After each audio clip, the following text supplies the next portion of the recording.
really discuss and address the issues associated with the inequities and disparities in culture and the workplace, and really be able to have roundtable discussions to share some insights and provide some guidance to those of you in the audience about how are we addressing that in the workplace, in corporate, both internally and externally, and really opening it up for some dialogue about what's working and what's not working. So I'm really excited to get started because I'm anxious to learn from this great team. I know they've been through a lot over the 6 months, and in particular the last 3 months with the George Floyd killing. I think everyone on this panel, and many of us in the audience, it's been very emotionally draining, exhausting journey where leaders in the business, as you guys are in the community, folks have been looking to you, have been leaning on you, asking you for insights and answers, and just want to learn and want to know your experiences in terms of dealing with not just COVID, but dealing with all the issues that have been exposed as a result of COVID-19 and Black Lives Matter. So I want to kind of dive into that and open it up with the first question. It's like, when all of this hit, right? First we had COVID, and then George Floyd killing. What was the executive and senior leadership team reaction to all the inequities and disparities that were, being exposed? And as it relates to the workplace, were they surprised? Were they shocked? Were they, like, we don't get it, I don't understand it? What was their reaction? And and then tell us a little bit about what transpired, and then what was sort of the evolving steps that happened after that. So let me go ahead and start off with Brian, and each one of you can kind of chime in. Brian, you wanna start? Yeah. So it was the 1-2, right? I mean, when COVID hit, we were fortunate at Dell Technologies. We have something called the connected workplace, where even before COVID, about 35% of our employees work from home as a normal motion. So literally over an extended weekend, we went from 35% or so to about 93% of people at home. And that felt like a normal motion. As much craziness that was going on, as far from a business perspective, that felt like, okay, we had moved supply chains around. This was just another business event that was extraordinary. But we felt that we can handle it, and we were up and running, sort of with COVID.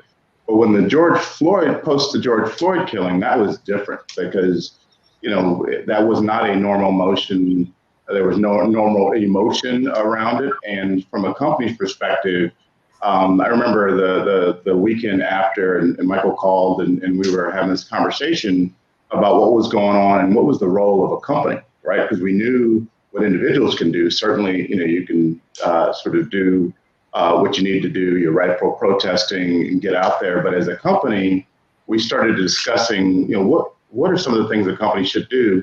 And we had this discussion about, this concept that, one of the deep roots of systemic racism and systematic racism is socioeconomic disparity. And that light was shown during COVID-19 as well, where you had disparities of those that were impacted.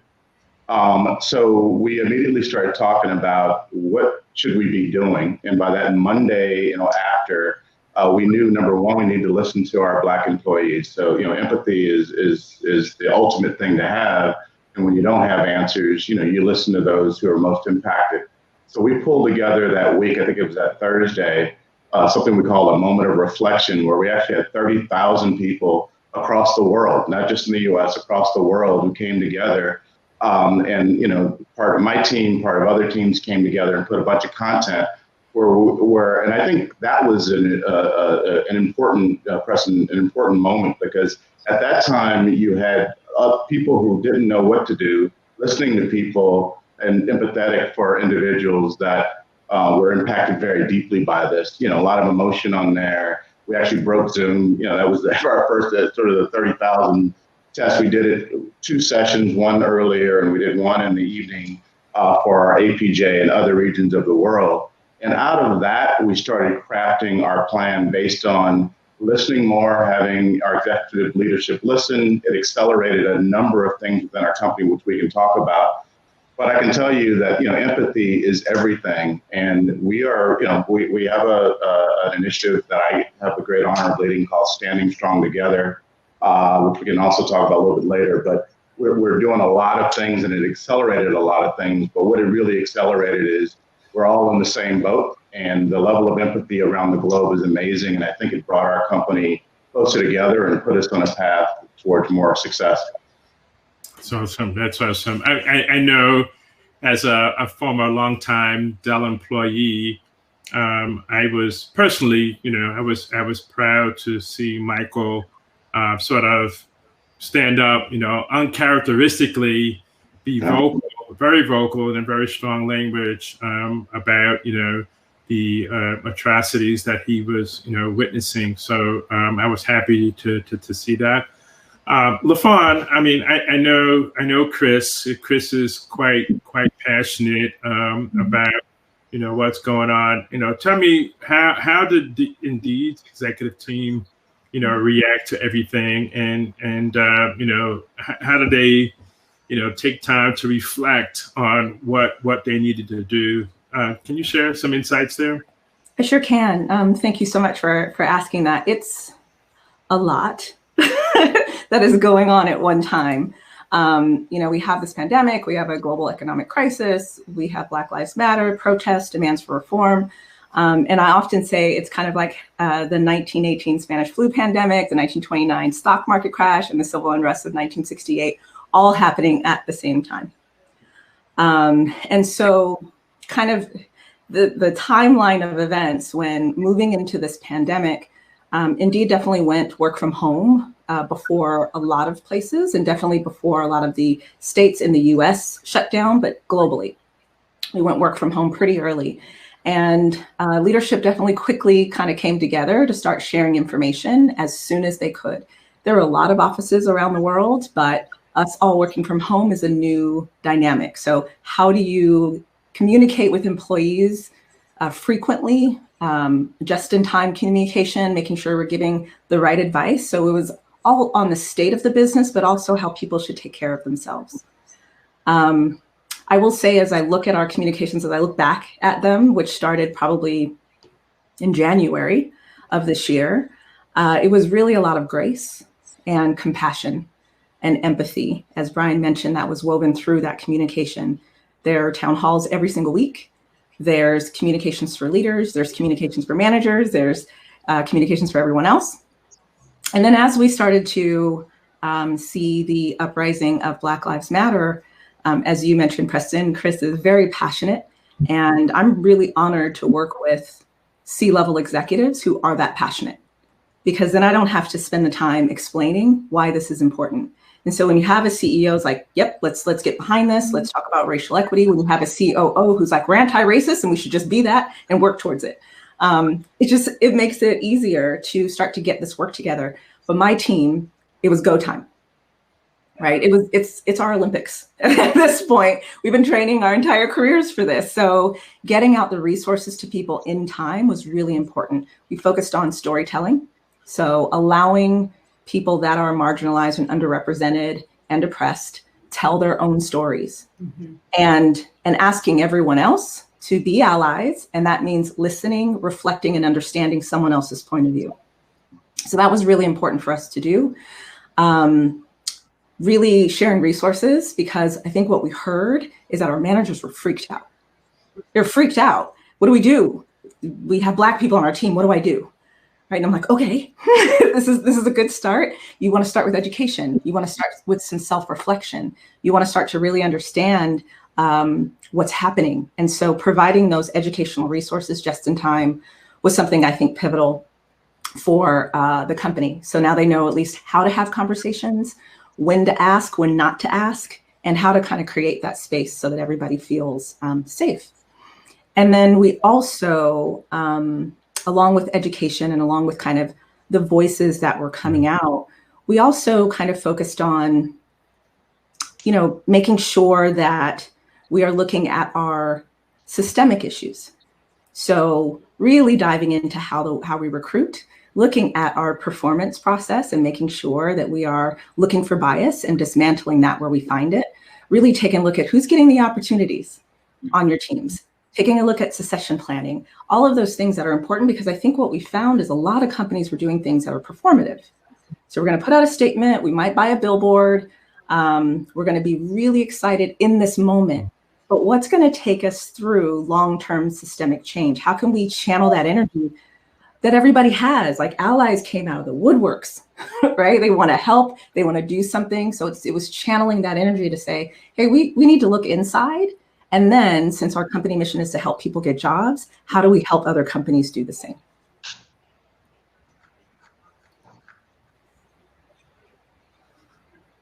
LaFawn, I'll chime in really quickly. I think it was so important. So Yvette Ruiz with JP Morgan, I help manage a portion of our firm's philanthropy. And it's interesting, this particular moment of time with the global pandemic, with all of the conversations around racial injustice and the protests and the advocates and activists, it does feel like now is the time. I'd never really heard it called as the Olympics, but yes, this is what we have been training for. Philanthropy has also been training for moments like this in the best and worst possible ways, right?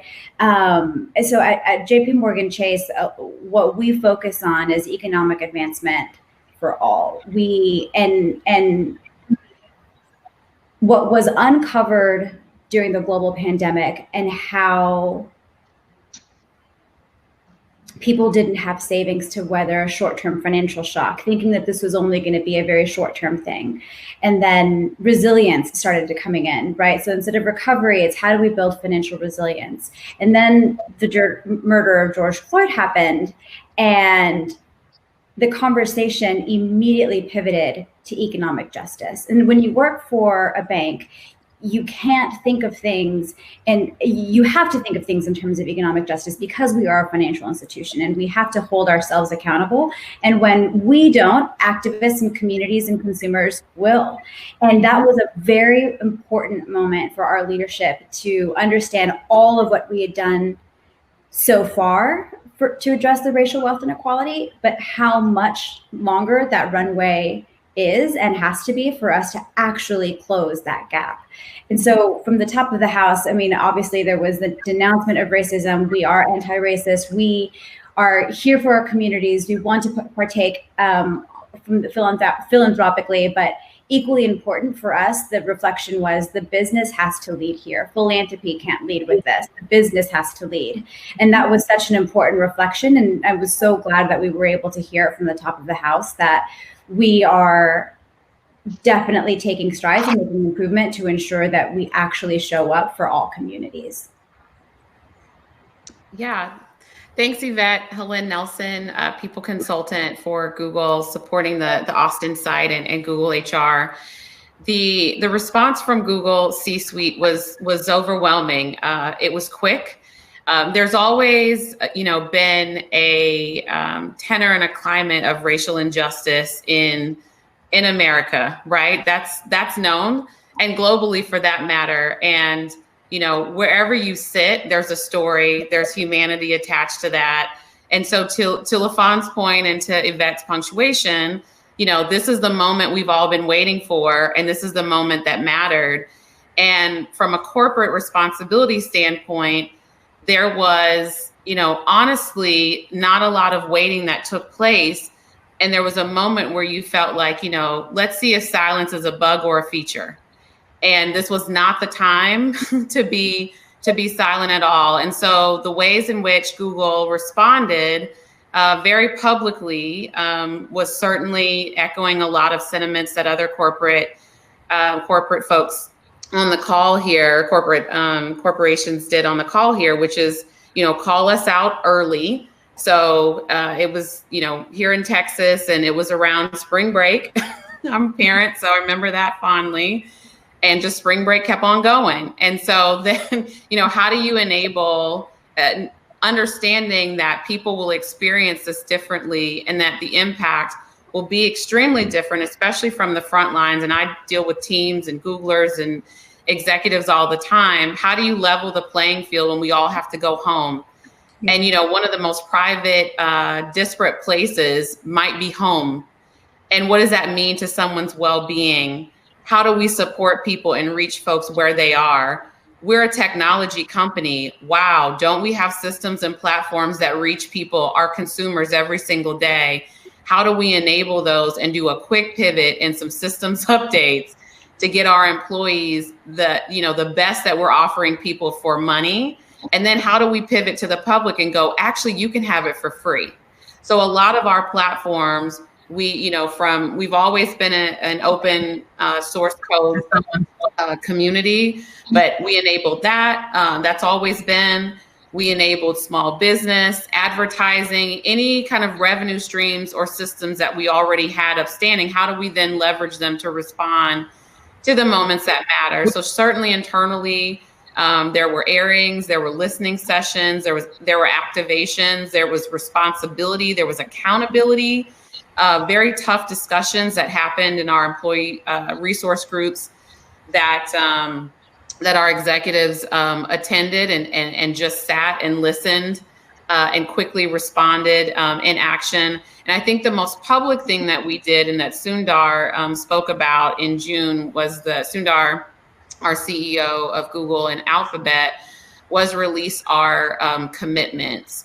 So we have workplace commitments. We want the public to be aware of them. However you interact with Google, whether you're an employee or consumer, or not a fan, we want to be held accountable for what we're doing in the workplace, for how we're building products for change, how we're helping to create economic opportunity, improving education, hashtag Google Classroom, and virtual learning, how we're supporting racial justice organizations. I'm sure you all are familiar with, hundreds of millions of dollars in grant money that we've given notable organizations to activate change in their communities. We released search results and built campaigns, public campaigns around that. Obviously put our money where our mouth is, but it's an ongoing process. Rahm Emanuel was famous for saying, never waste a good crisis. We have a lot of them and they're compounding. And so we're very much building this plane. As we're flying it, we're asking for grace and space in how we're rolling this out. We're not burdening our Black employees with educating folks and bringing folks along. We're letting people be okay from a well-being perspective, to get breathing room, to rebuild, to plus in. I think it's also been, I guess I'll stop talking on this one, but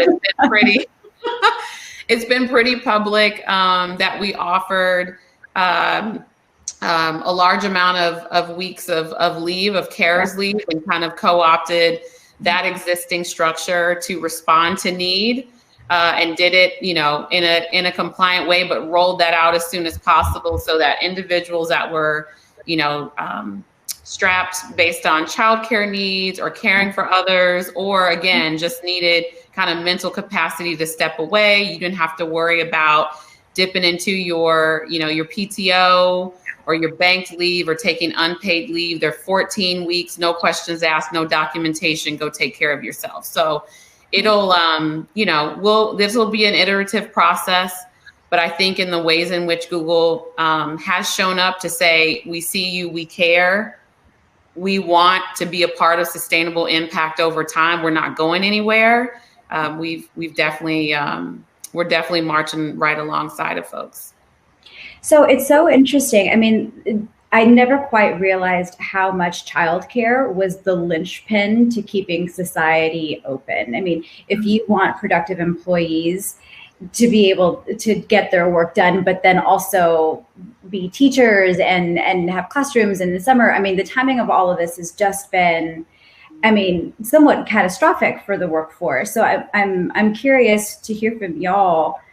How has your business shifted, both from a COVID perspective? I mean, Helynn, you highlighted this nicely, from a COVID perspective, but also from the racial justice perspective. How do you feel like your employers have made space for you to show up? I'll jump in. I'm sorry. Yeah, no, I mean, it's interesting. I mean, I'm a student of history, as many of you on the call are, and there's through every, whether it's a pandemic or any exceptional time that it is perceived to be negative, there is opportunity, right? And so you have to lean into that danger, and COVID and even George Floyd's murder are no different in that. So for us, in the way I've looked at it is, when we think about talent pools, we used to think that, hey, if you wanted to work for Dell Technologies, we have a big sort of a headquarters in California, here obviously in Austin, Texas, up in Massachusetts. Those were the areas, certainly when we were reaching out to underrepresented minorities, we were asking those folks to leave where they've been for most of their lives and make the leap professionally to come to one of these locations. Well, the unintended positive consequence of COVID-19 is when we move to remote, we're going to stay remote for the vast majority, moving forward. So I said the 30+% to 90, we're going to settle somewhere between 50 to 60%. And that's going to be the norm, which means that as we recruit and engage underrepresented, very, very talented, underrepresented talent, they can stay where they want to stay. You can work from where you need to work, which expands our aperture and our ability to engage that talent.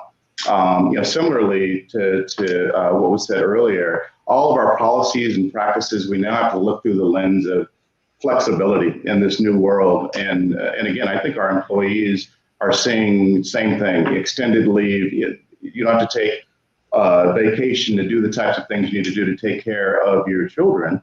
Certainly as school is starting to ramp up right now, we're doing extraordinary things, and our employees are seeing us not just as an employer, but really when we say we want to be the employer of choice for all, they're seeing that aspect that we care much more than about the profit line, but about who they are and their role and how they will thrive even in this crazy world moving forward. So yeah, I think there's some unintended consequences. I'd love to hear from other folks, but I think these negative situations will allow you to have focus and acceleration and seize the opportunity.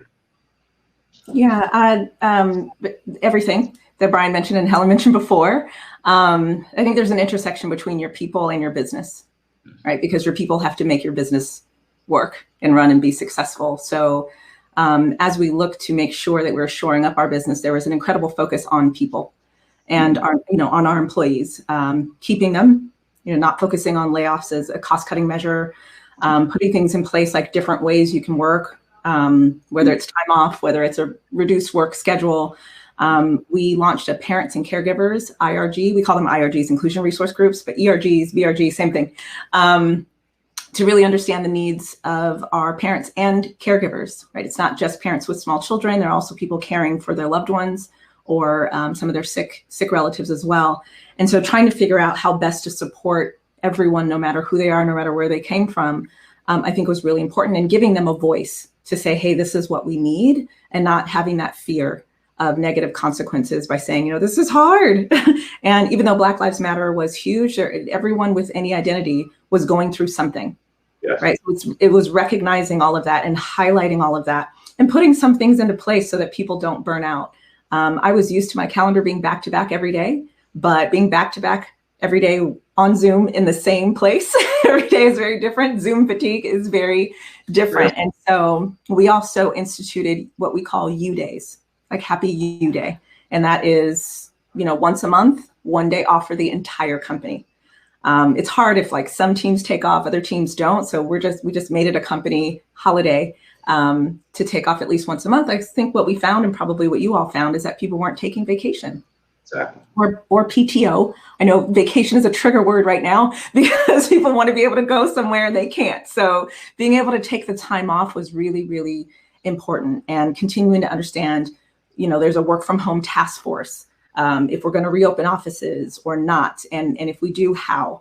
The leadership instituted the fact that no one will have to go into an office before I think it's July of 2021, making sure that people feel safe, right, before they enter the workplace. And I think that has a major impact on how the business is run. So as I mentioned, Indeed's mission is we help people get jobs. So our part in social justice is shoring up the opportunity gap, making sure that although unemployment is extremely high right now, where things are open and valid and people can get in, that we're consistently pushing those things out, and recognizing that there are barriers to entry for a lot of people, for a lot of different jobs.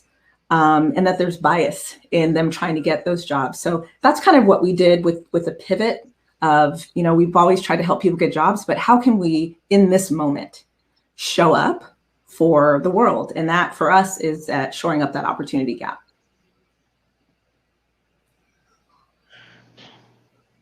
Yvette, you might be on mute. Yvette, we can't. Thank you. Sorry, I don't know how I even put that. So, I mean, I love hearing how nimble your organizations have been, just because, I mean, Dell, Indeed, and Google are huge corporations, right? So to hear that you can turn on a dime and pivot quickly is really impressive. I'm assuming not everything was successful. Did a couple of initiatives fall flat where you're like, oh, we tested that, we should never do that again? I mean, a lot of this is learning on the fly. We've never lived through a global pandemic before. Anything that fell short that you just kind of wish would go away?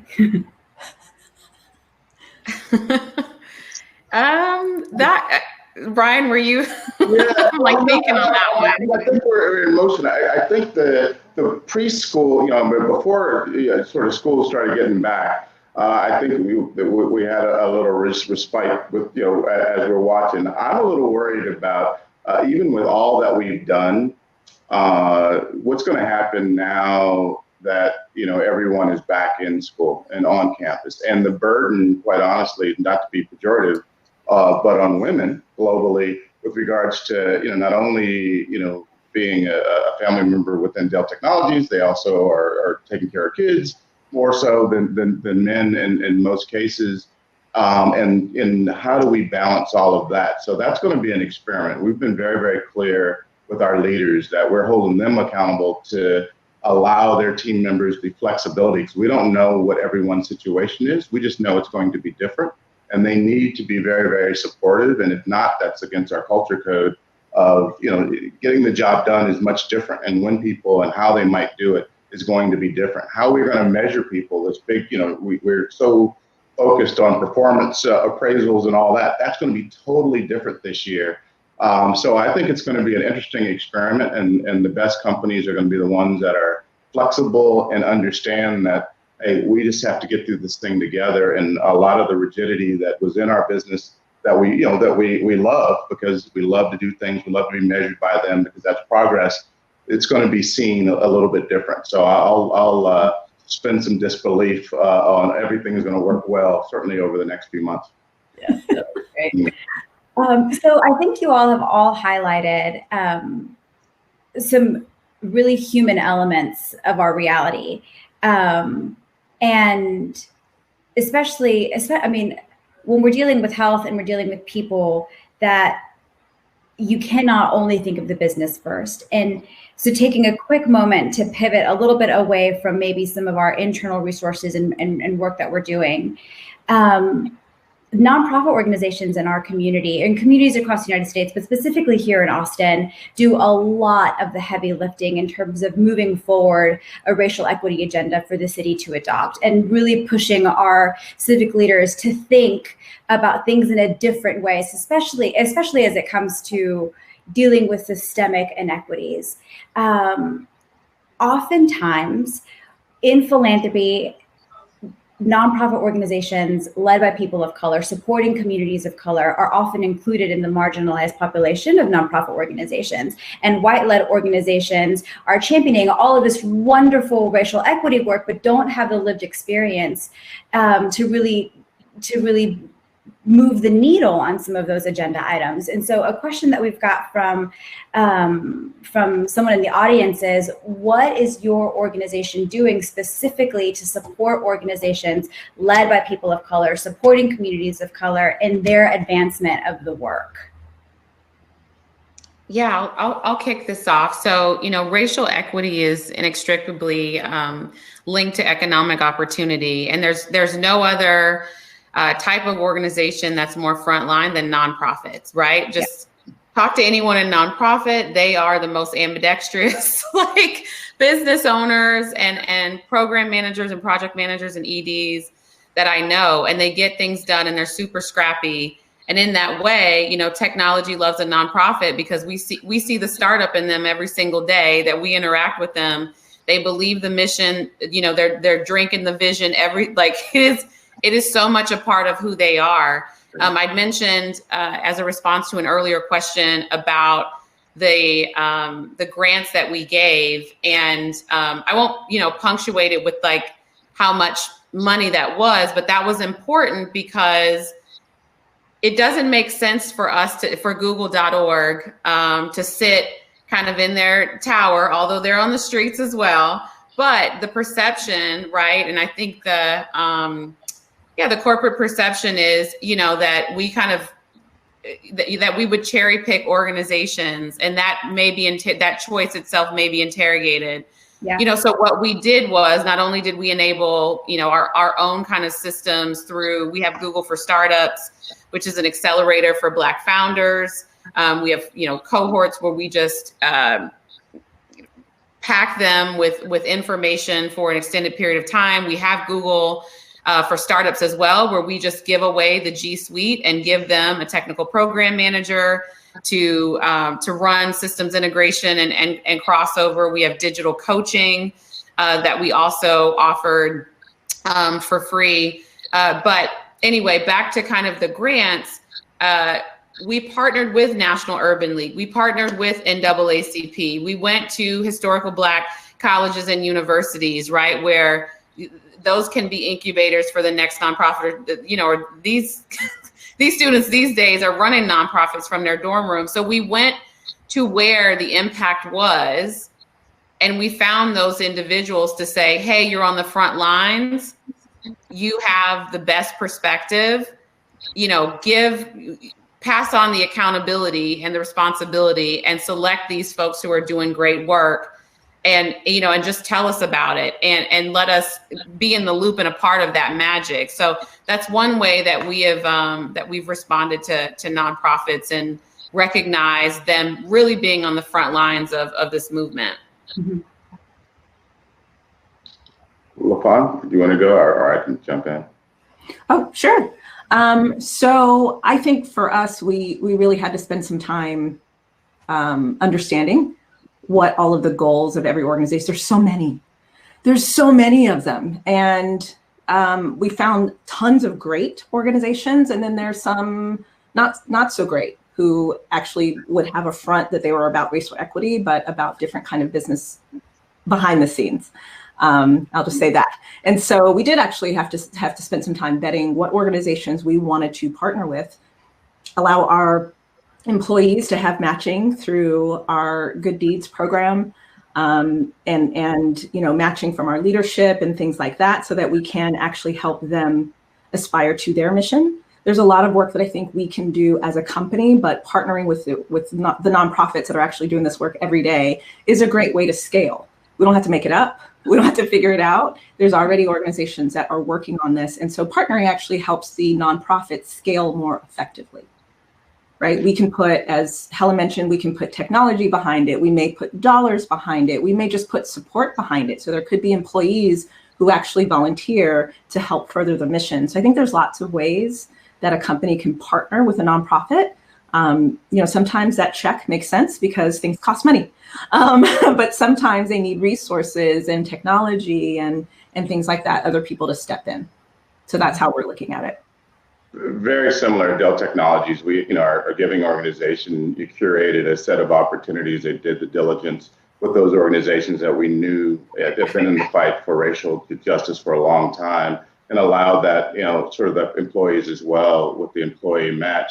To take it a step further, though, as I started after the first question, the socioeconomic disparity, we have a strong point of view that those organizations on the ground are going to play a huge role in helping us close that digital divide.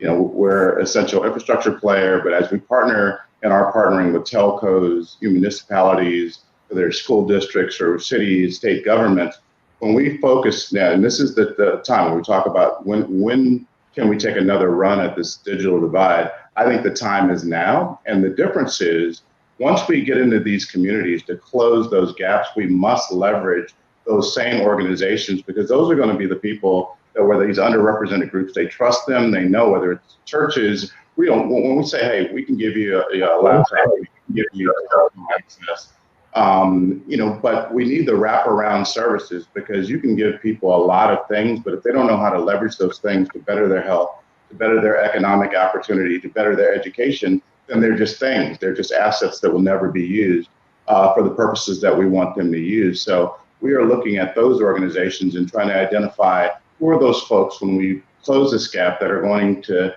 be able to continue this, and where it's not just a moment in time, where it is a movement, and our intended consequence is the upward mobility of sets of people who haven't had opportunities. So that's an exciting opportunity ahead of all of us, I think. I think for Chase, especially now, we had to take a step back and listen. I mean, and we do that in a couple of different ways. One, we often invite nonprofit organizations to meet with us in the lines of business, not only just philanthropy, but really giving full access to the firm's resources so that we can take a listening ear of what's happening in local markets, right? So we obviously have a very physical presence in many communities, specifically here in Austin, and want to know not necessarily what they think of the work that we're doing, but how are we showing up for all communities? And in that, we'll host listening sessions and have for many years. But I think that the tenor and the intentionality for those listening sessions, specifically in this time, has a sense of urgency, just because we are in urgent times, right? Folks don't want to live in financial uncertainty.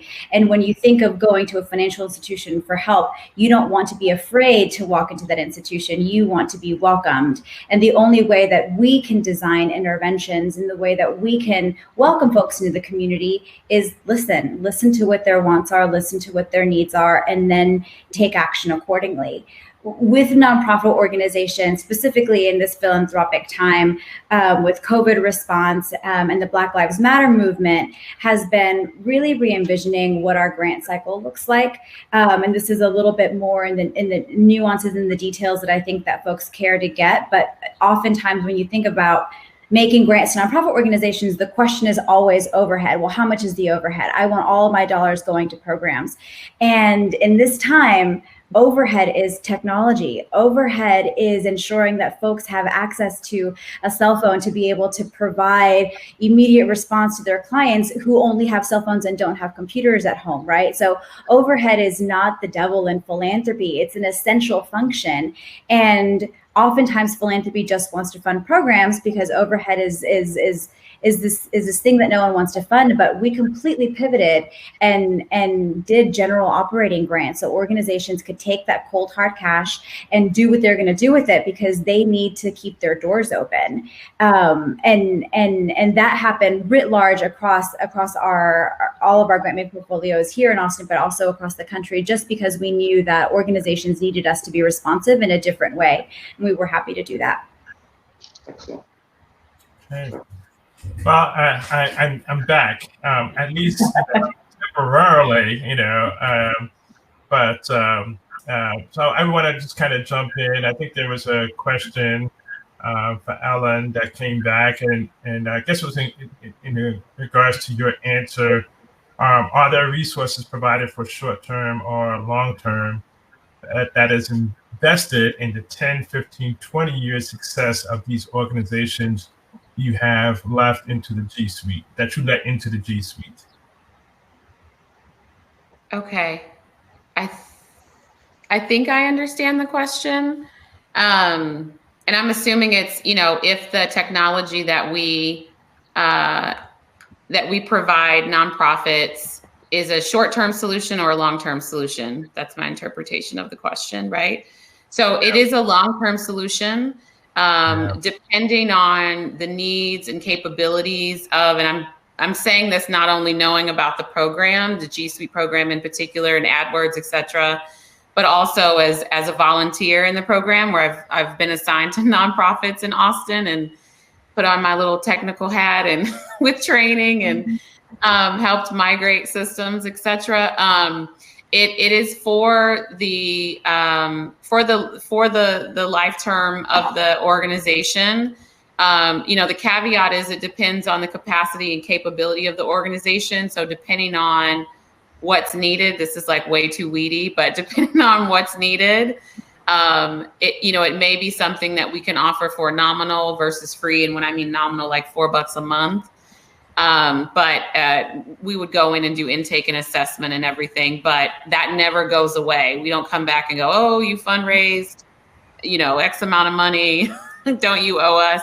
It's a long-term partnership for sure. And as I mentioned, it extends to fundraising. We need to use our systems and technology to enable that. AdWords as well. There are even with nonprofits, we have long-term relationships, and that's a global program. But we also work with folks too on kind of one-off support if needed as well. Yeah, and I'll just add something here, because it was something that I had read. I had read one of LaFawn's interviews. I think it was back in June. And I think you also mentioned this as well this evening about, really at this point in time, this is not about, creating solutions just to change something for the sake of changing something right now, right? This is more about, achieving systemic change over time. So a lot of great initiatives being, thrown out there, but I think, to this question is like, are we looking at this from a long-term perspective?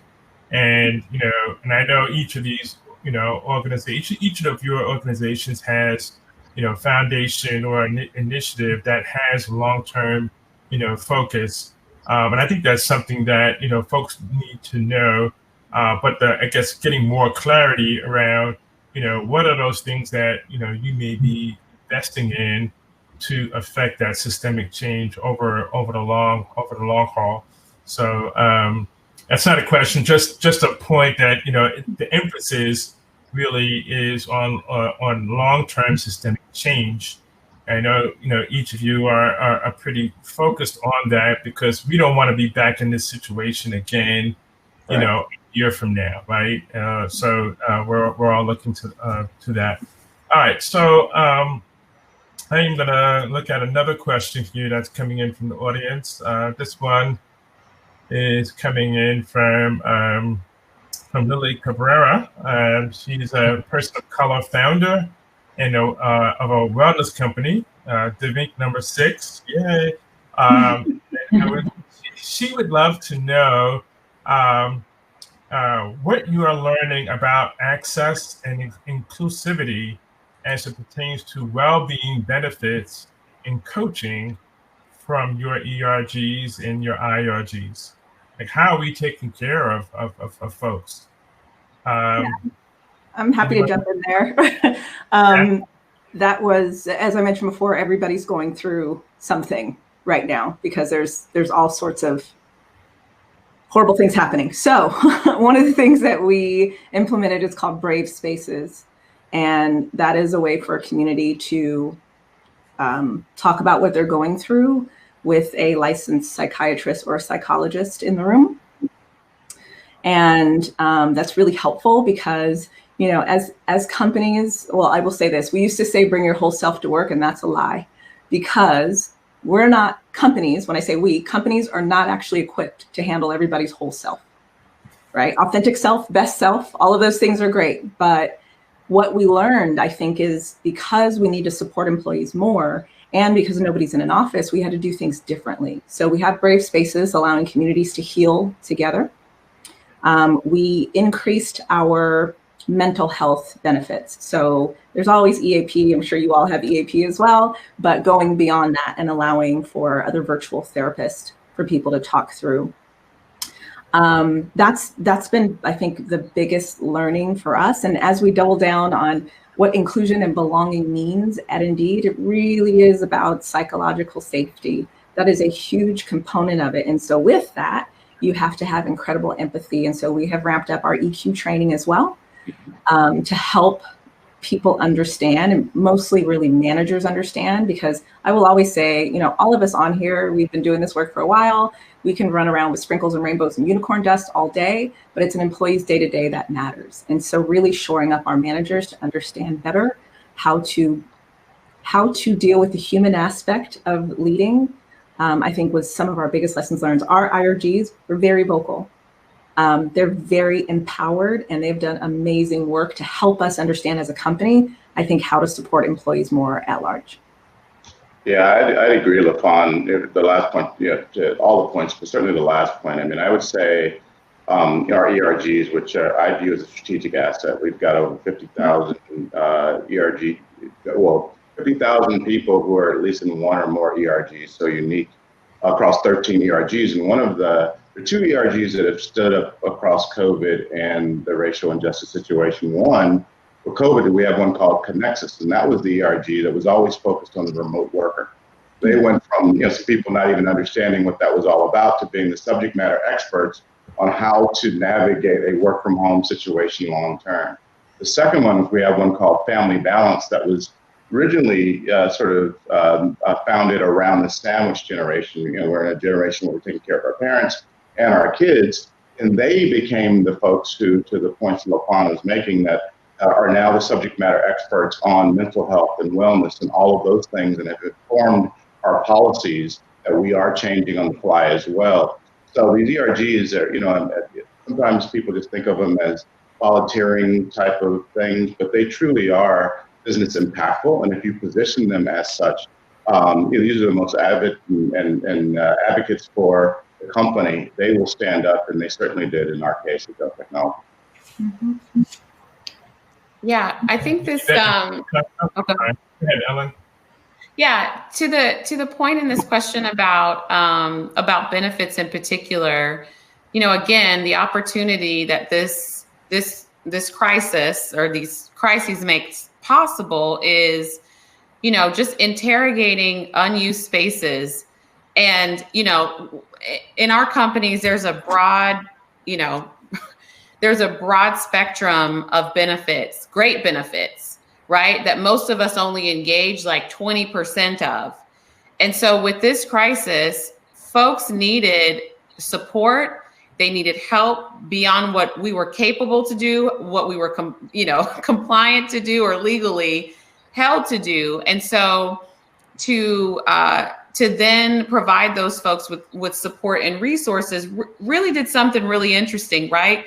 So folks said, okay, you're telling me, this is available to me, and I pay into this normally. I'm gonna engage those providers, and in particular with EAP, and I'll just pick on that as an example.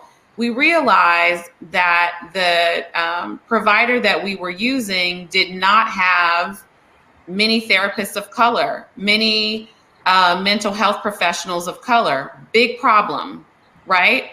And so we went to those, and this, you could be opening up the hood or under the hood, staring at things all day with this, and we'll just take it bit by bit, and nothing is off limits. But we have this kind of concept of like one voice, not only as a collective, but also it takes one voice for someone to say, I did that thing, I didn't get what I needed.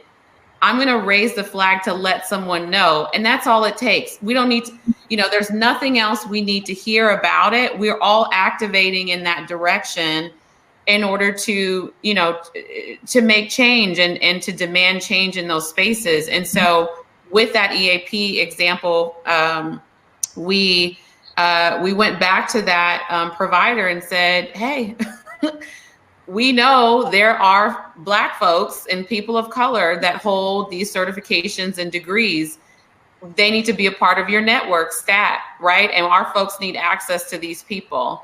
That's a requirement. And the list goes on and on. We were using, I think there was a subscription for what's the meditation app? Headspace. Headspace, yeah. And so we're using Headspace, and they don't have voices of color. Like, it's just all of these pockets of like business as usual, but you can see, and and for late adopters of systemic whatever, right? Insert blank.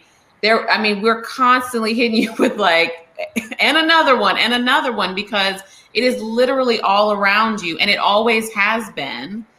And so anyway, for the benefits part of that question, it's really presented an opportunity to interrogate those spaces and infuse equity and fairness, at the very least detail.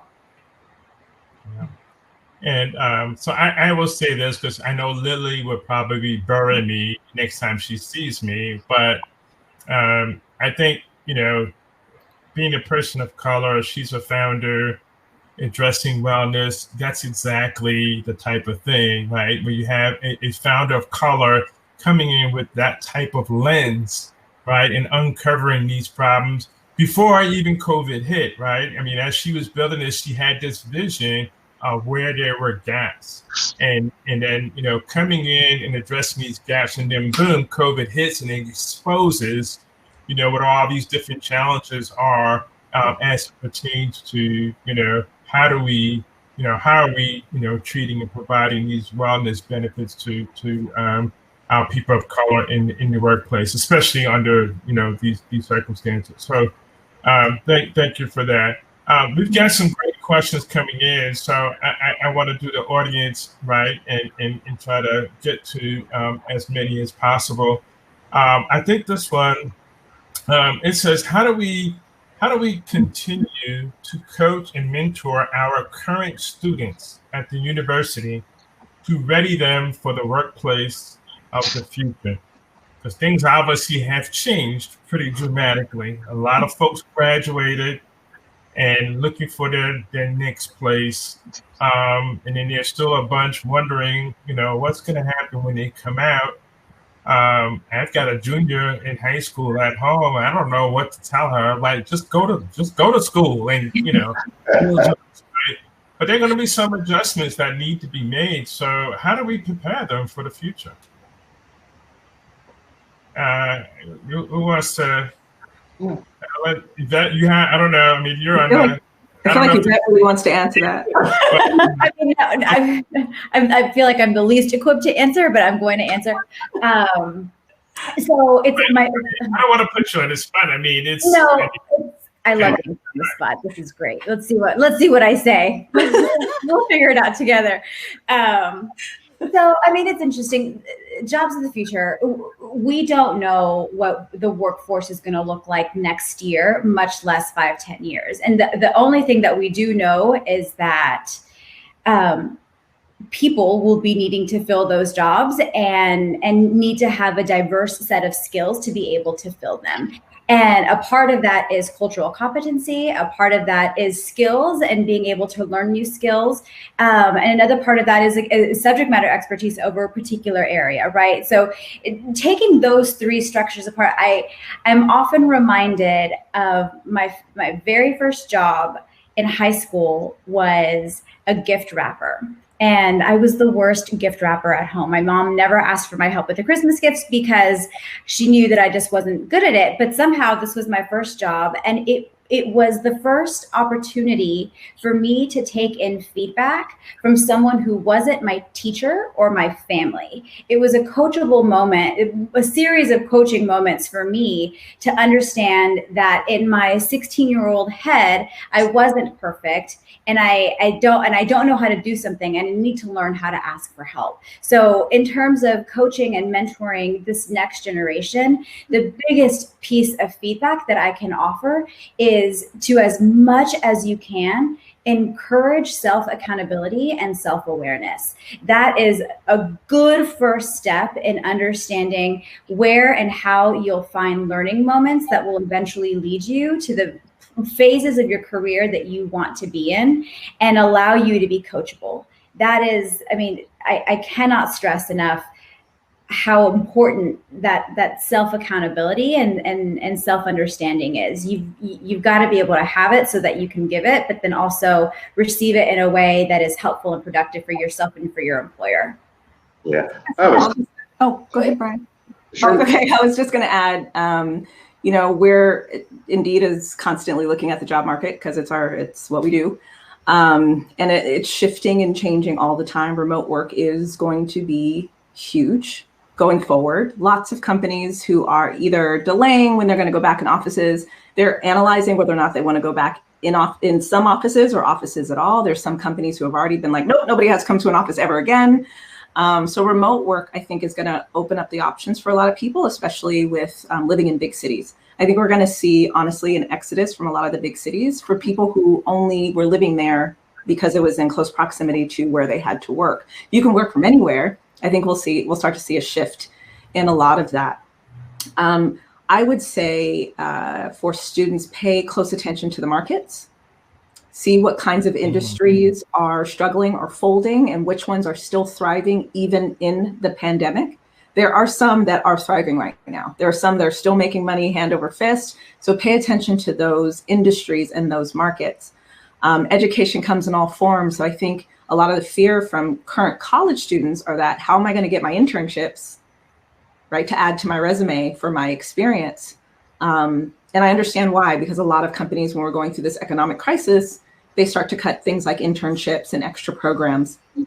But education comes in lots of different forms, right? So for those industries that you have researched that are thriving, research what the business model is. There's tons of videos and video content, because all of us are remote, where you can learn from firsthand, learn from business leaders on how they're looking at the market, how they're looking at economic recovery. All of those things actually give you extra when you understand those things. And then as far as coaching and mentoring, it's encouraging them all to have a board of directors. So making sure they're not just looking for mentorship in one way or internship in one way. It should be coming from all different directions, right? So people above them, peer mentoring, really understanding, okay, this is the field I want to go in. And so let me start to network and get to know people in those fields. If nothing else, shoot your shot. Like, everybody doesn't have time, but maybe they'll give you 15 minutes to give you a rundown of their business. So I think that how the advice that we give is going to have to shift with what businesses and companies are doing. There's not tons of hiring everywhere, but there is hiring happening in certain industries. And so I think keeping a watch on that, having an understanding how you're going to apply your education, your degree, or what have you to those industries. And then that's the way that we start to hone in, setting them up for success, because it is going to be vastly a different world. Even then, it's already a different world, but it's going to be an even more different world, I think, going into next year and beyond. Yeah, and I'll be brief because I'm super passionate about this one. First of all, I think, industry, us that are sitting here, we have to recognize that mentorship and coaching is a leadership competency. And we need to be very proactive in engaging the next generations of talent for no other reason, even if we just want to be selfish about it, is that, there's this perceived, and it really is in my mind, a perceived skill shortage that goes on. You'll hear 4.3 million, tech jobs open by 2030, whatever. We've got 7.7 billion people in the world. We've got 300 million people in the US alone. No one could, and I'm a mathematician, so no one could convince me that there isn't enough people with the will, and we just need to empower them with the skill, which means it is our obligation to reach out to you. Now, you have to sort of meet us as well and be ready to sort of be engaged, but that's number one. Number two, this whole reskilling in the future workforce, same thing. I know Google does it very, very well. We need to stand up. We have a lot of intellectual property and curriculum inside of our companies. We need to stand that curriculum up to you. And that doesn't mean because it is biased. A four-year university is absolutely biased. We won't even go down to what does it take to afford that. So people who have the will, whether you do it through an apprenticeship, whether you do it through a vocational school, whether you are at a community college, you need to have the ability to have the same opportunity as I had as a computer scientist growing up as anybody else at a four-year degree. And it's our obligation to do that, again, because we need you and we need to attract you. And we need to teach you all the things that you need to have to be successful with us or somewhere in our ecosystem, because we don't survive if you're not successful. So I'll just leave it there because I'll go to church on it, Preston. So I'll just leave it right there. That's good. I won't take up too much time. Just +1 to what everyone has shared. I'll just add that the future is here. It's not waiting on folks to finish degrees, but do that. If that's within your life's plan.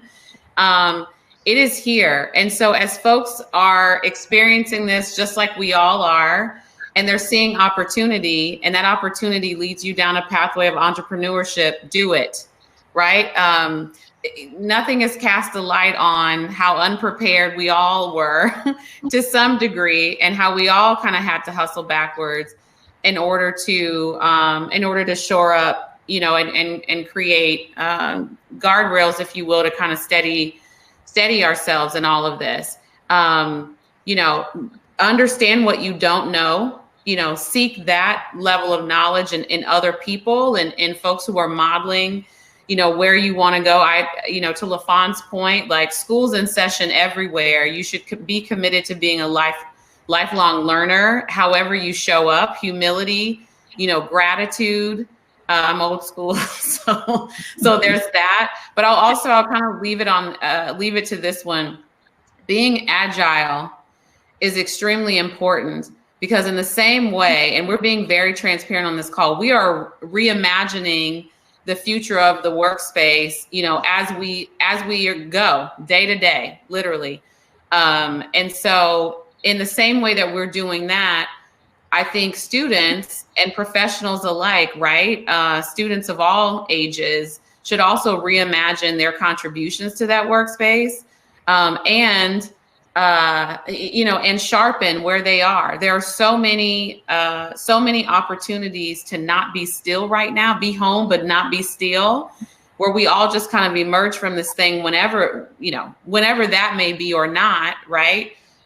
Better than we came into it. So it's no time like the present. There are I'll just plug Google real quick. We gave away or are giving away 100,000 scholarships for online certifications in data analytics and project management and UX.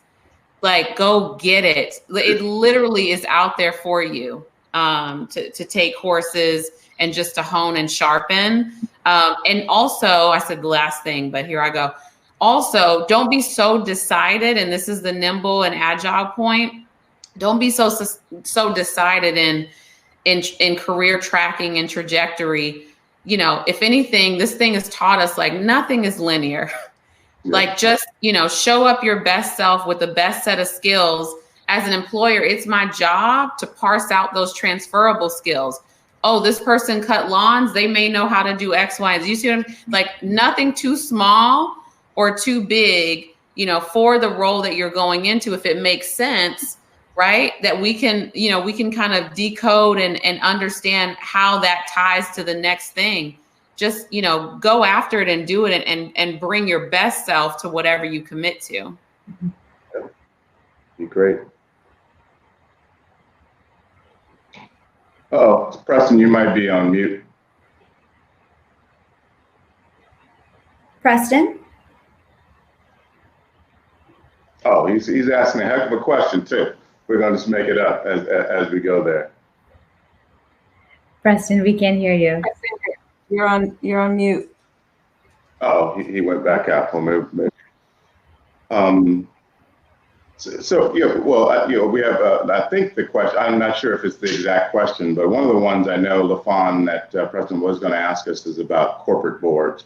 As far as there, and then maybe we can go back over to the audience as well, and how how are you viewing sort of the board opportunity for people of color and women, given that there's so few on corporate boards at some of the largest and most impactful companies in the world. Yeah. So I'm in. I don't know if I shared this. I'm in the San Francisco Bay Area. So I'm in California, and in California there is a legal mandate to have at least one woman on the board. Yeah. And that, I think we've already started to see the shift there. And when it comes to, I think, because of Black Lives Matter and because of the, I will say, scrutiny on companies because there is a demand, not just from their employees, but also from the public, to see more Black and brown people and women in leadership and on the boards. So there are a lot of companies that are explicitly looking for people of color and women to join their board that I haven't really seen before. Joining a board, you know someone who knows someone, and you get an in, and you interview, and you have to meet it's and sometimes very specific. Like, I need a CFO from this industry who has this many. It's very specific a lot of the times on who they're looking for to join the board, and I'm seeing that expand. Whereas, I'll be honest, since we're being transparent, we're just talking to each other on this. It was a little disheartening before, because that desire was not there. It's a very closed community of board members, and you would see the successes. You would see a few here or there and celebrate, but there wasn't a large, I think, desire from most companies. And board seats come in lots of different ways. There's the public board, there are private boards, there's advisory boards. And so I'm starting to see an uptick in requests specifically for women and people of color. I'm also seeing an uptick in education on what being a board member entails. A lot of it, I'll speak for myself, I didn't have that education. I had no idea what it took to be a board member, or that there were different types of board, or the kinds of compensation you may or may not get as being a part of the boards. So I'm starting to see an uptick on both sides, because there's more companies looking for people of color and specifically Black and Latinx, and then also women. There's also more of sharing of what that community really is, what those jobs are really like, and why you want to get yourself in a board position. Like, one of the things I didn't know is, why would I even want to be a board member? I have a core job. Why would I want to do that too? So it's kind of happening, I think, on both sides, where I will say just last year I was at an event of mostly Black and brown and some board members, and I was like, I have no hope. I don't know if a lot of us have hope, because there seem to be so few positions available. And I think that's a conundrum, right? A lot of companies are like, okay, our leadership looks like it looks. So either we have to fire a bunch of people to make room, or we have to wait for the 1 or 2 positions to open up over time. And that still is an issue, but I'm seeing, as those positions open up, there is an explicit ask. Yes. Don't send me everybody. There's an explicit ask. I want a woman or, because you might get a twofer, a person of color as well. Fully agree. Yvette, any thoughts on the board?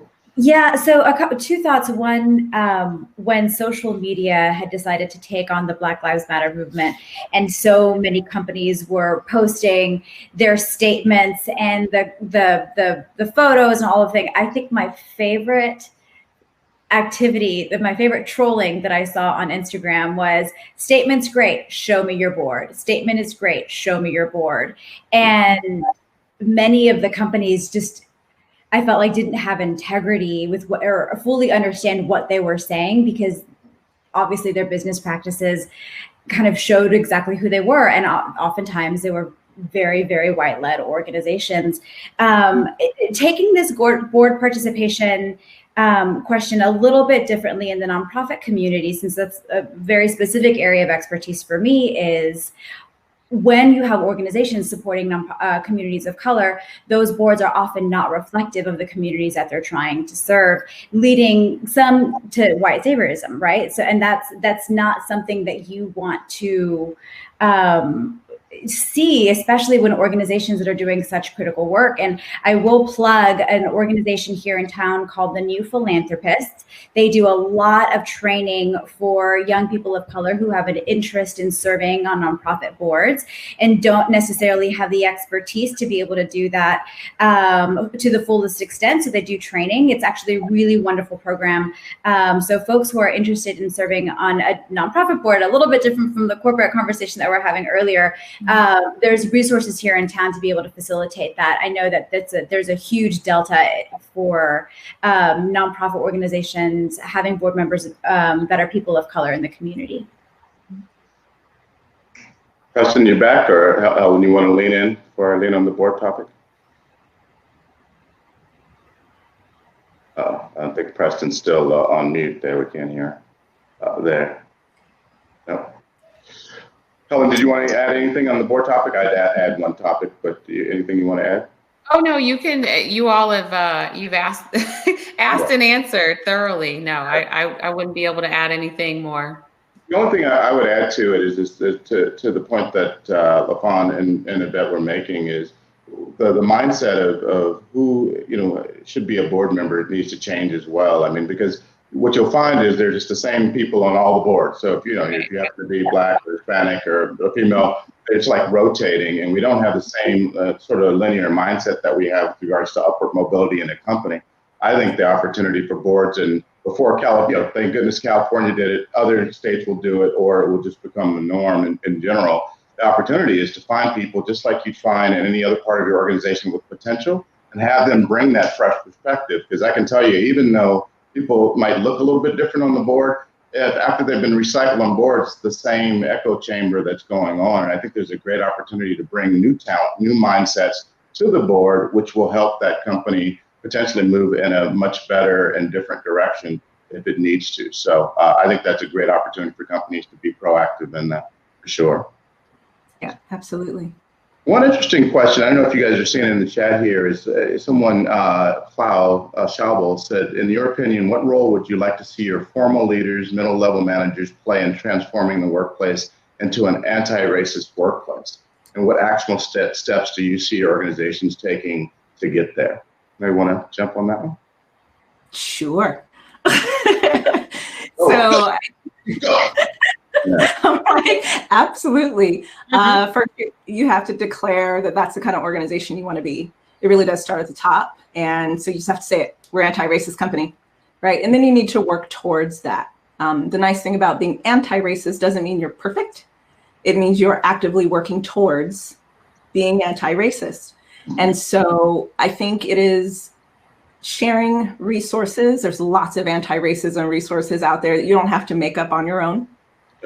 There's, again, a lot of things you can read, a lot of things you can watch, podcasts you can listen to. And really, it does sit with management and leaders. It really, really does, because they have to understand and have that empathy to be able to move through being anti-racist. If we were talking about gender, if we're talking about even LGBTQ+, that is easier for people to work through as a manager or a leader than race. Race makes people very, very uncomfortable. Yes, yeah. Right. And so it is providing resources so people can educate. I say, a lot of time, like I said, allies coming out of the woodworks, but I also said, you have the gift of self-reflection right now. You can self-reflect, you can self-educate. I think, one of my fellow panelists mentioned that, IRGs can't be your only source of education. And when they're going through something, it's actually not their job. They're here to help, but they are not the help. And so taking the time to educate yourself, self-reflect, understand where you are, and be a better manager and a better leader is what's going to take you into anti-racism. You have to understand the concepts first. And you have to understand the systemic and historical issues first before you can actually work towards being anti-racist. Yeah. Oh, sorry, Ryan. I'm going to kick it to you unless Preston's back. Preston, you there? Can you guys hear me? Oh, yeah, we can hear you.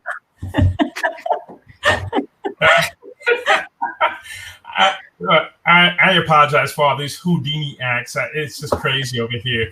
But I wanted you guys to continue. I know we're wrapping up with a couple of minutes.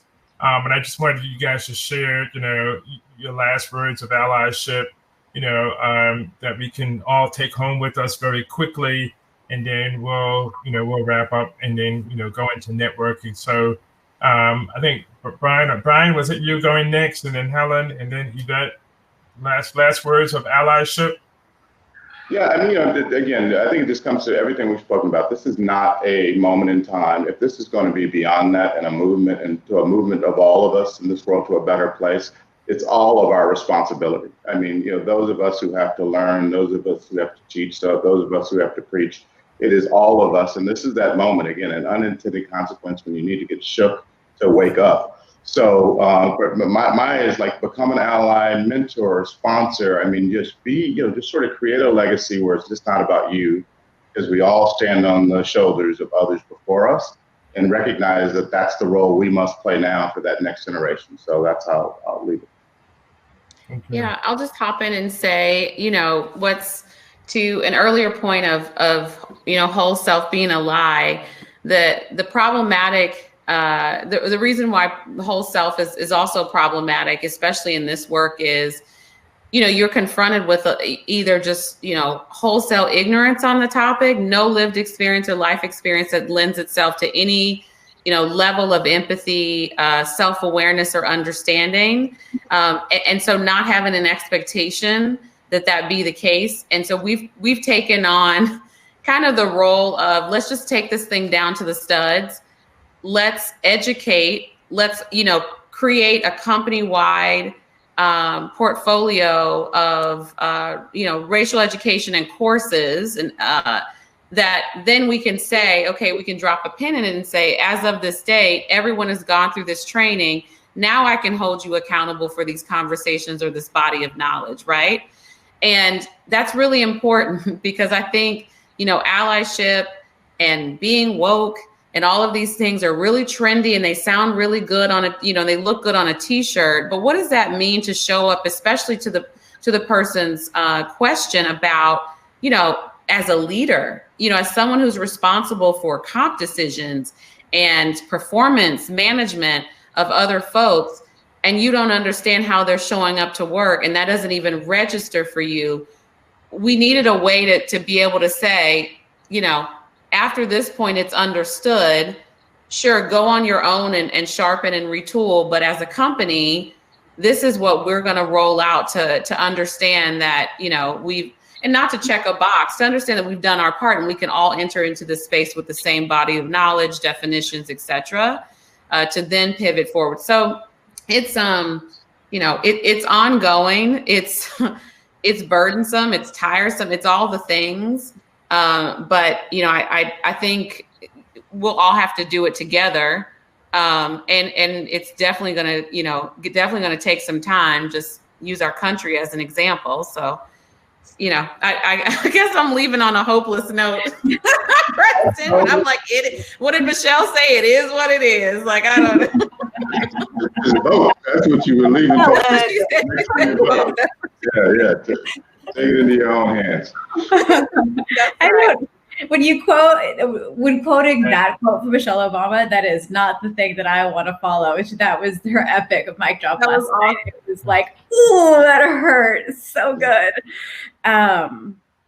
So I think LaFawn said this earlier. If the prerequisite for this work is perfection, then no one would do it.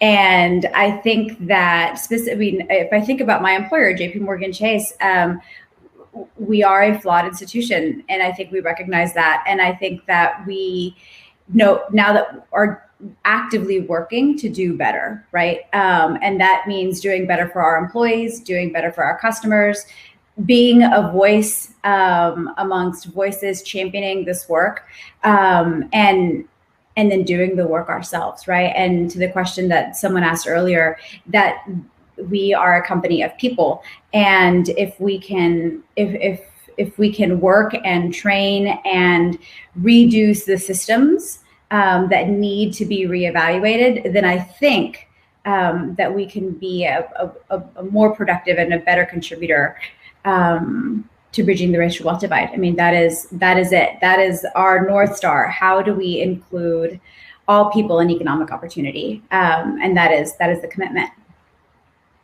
Awesome. Thank you all so much for this great conversation, discussion, and the guidance that you guys have provided. That's why I personally love working with each of you, because of your leadership, because of your vision, because your companies are literally trying to make a difference. And the one thing I always emphasize is that this is not easy work. And somebody mentioned, I think LaFawn mentioned earlier, that there's history, a long history associated with all of these inequities and biases and racism, and it's not going to be an overnight thing. And so we really, I personally appreciate, and I think many in the audience appreciate the work that you and your companies are doing. For DivInc, this is, my passion in terms of how we make a difference for entrepreneurs of color, to remove barriers that exist, that are due to racism and bias, and break them down. And then what we've seen is that when we break them down, wonderful things and opportunities come out of that, not just for people of color, but for our communities in general, right? For our economy, for our innovation, and all of that. So super excited to have had you all. I apologize for my technical difficulties on this end. Love you guys. And then I will just end. This was something that I read, and I think this was in LaFawn's article too. New York Times opinion columnist wrote, "This is not the social justice Coachella. This is not the systemic racism Woodstock. This has to be a forever commitment, even after the protest eventually subsides." And we all, it has been mentioned time and time again, we all have to do this together. So again, thank you all for joining us this evening. Please come join us in the networking session. Come meet some people who are here tonight. Thank you again. Thank you. Appreciate you. Thank you. Bye-bye.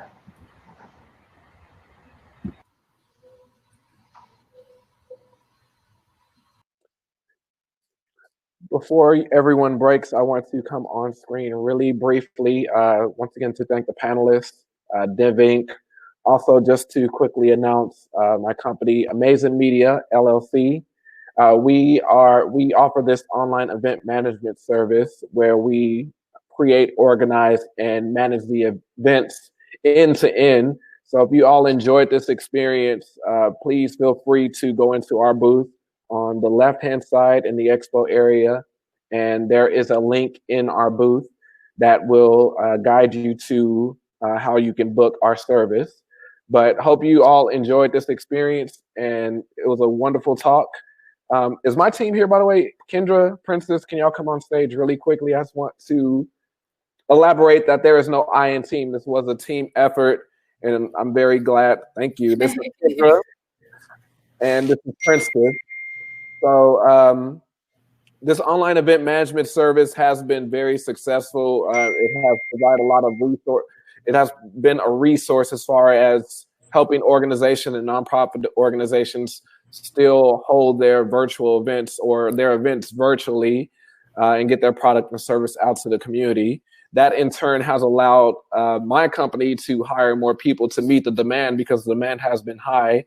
And so far, my team is made up of all Black women. So there's 5 that aren't here tonight, but I just wanted to bring them on screen to tell them thank you. So this is a team effort. Hope you enjoyed the experience, but please go into the networking area and expo, and we'll see y'all next time. Thank you.